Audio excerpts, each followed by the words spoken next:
ben zeker fan, ja. Ik kan er geen shirt, maar ik ben zeker fan. Muzikaal dus gewoon perfect. De zang natuurlijk. Frank, dat is echt...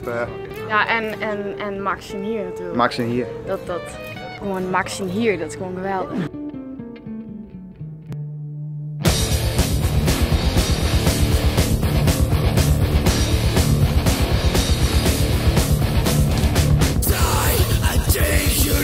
We zijn wat heavy metal punk band.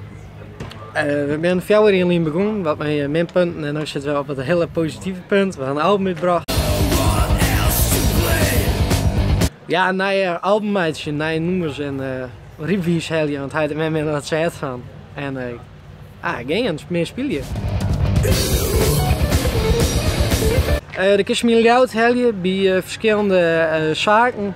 We zijn Big Bad Wolf Records en Leaks en Poort.